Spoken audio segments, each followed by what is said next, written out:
there's been a lot to see and do over summer.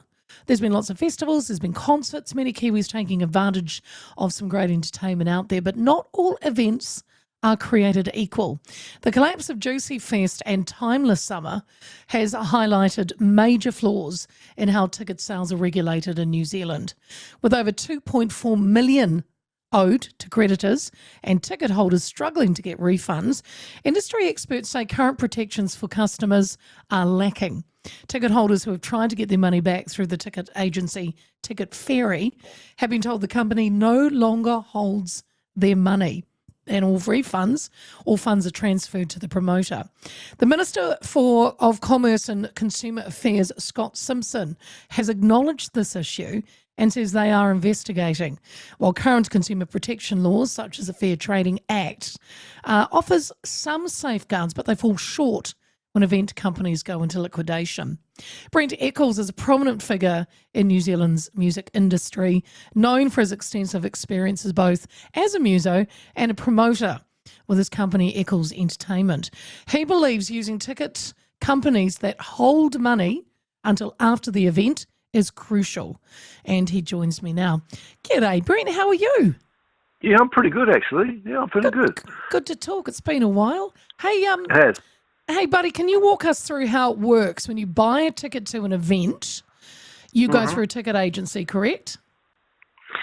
Yeah, well, just to take a step back for a second, I wonder what your listeners think where the money goes when they buy a ticket. Do they think it stays with the ticketer or goes somewhere else? See, I always assume that it stays with the ticketer, but it obviously doesn't in some cases. But if you buy from Ticketmaster for a show, say at the Auckland Town Hall, or Michael Fowler in Wellington, you pay the money to Ticketmaster. The money stays with Ticketmaster until the show has played, and then they release the money to the promoter and the venue to pay all the bills. So, as a promoter, you don't get your hands on the money until the show's actually played. Yeah. So what that means is that a promoter has to be cashed up to be able to work in the industry, because it costs money to put deposits down and book production and book all the kinds of things you need to do a show. But if you haven't got that, you take it from the ticket sales, you're asking for trouble. Yes, because you haven't got. Because then if it falls over, if the artists pull out, if the event's rained off, whatever, you've already gone into, you've spent the money or gone into some of the money. So Juicy Fest and Timeless Summer have left a bit of a mess. What's your take then on these ticket companies like them that are handing over all the money to the promoter before the event even happens? I admire every promoter and someone having a go, but they were allowed to do this, and I think the principle is wrong. Yeah, that the government says they're looking into it. That's a farce. We've been saying for at least 10 years that the government this is a problem. Look into it. Yes. Oh wow. Yeah, and they don't, and they'll come up with some lame excuse, and it's like it doesn't affect everybody. It does.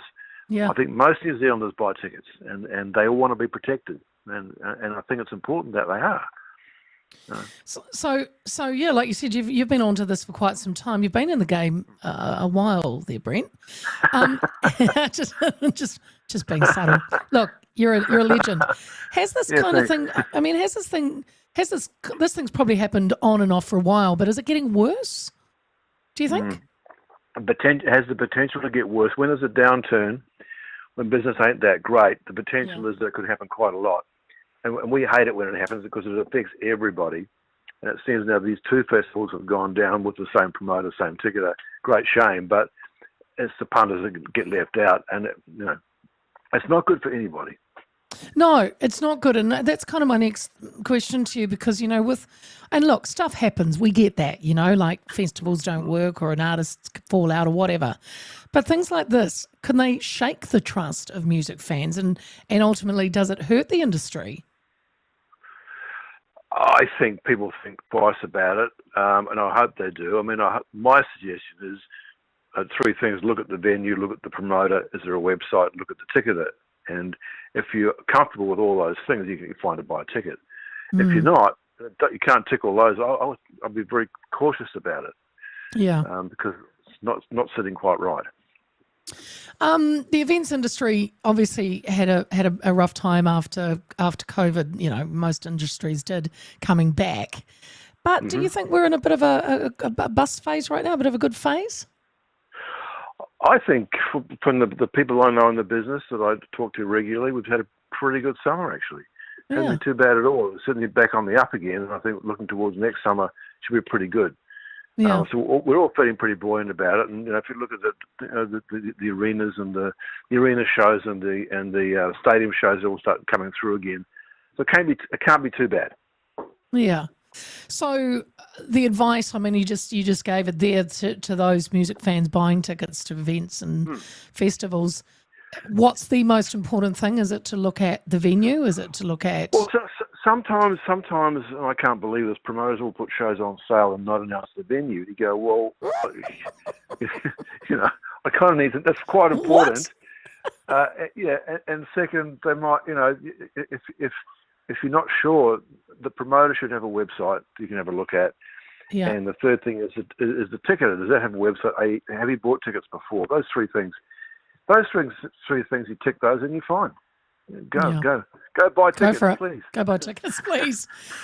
So what laws would you like? Like you said, the government, you've been banging on about this. What would you like to be brought into legislation? The monies need to be held in trust or similar. I know in trust has its complications, but or similar. So really, the promoter or event organizer cannot get their hands on the money for the ticket money until the show is played. Then it's released to the promoter. That's the only safe way to do it. Yeah. Hey, Brent, just to kind of move off there just for a little bit. I mean, you have been instrumental in elevating Kiwi artists to new heights. I mean, I just look at like 660 and Broods, Marlon Williams, organising successful tours, boosting their profiles. How important is it to you to see Kiwi artists become successful? That's the most important thing for me by far. Wow. I totally love doing it. I mean, Kaylee Bell's a great example. I love working with Katie. She's come so far in the last couple of years. We've got a Super Groove tour now, starts in a couple of weeks, and that's gone through the roof. Working with the dudes, working with the exponents, and bringing them back to life a bit is great. I love it. That's my greatest love.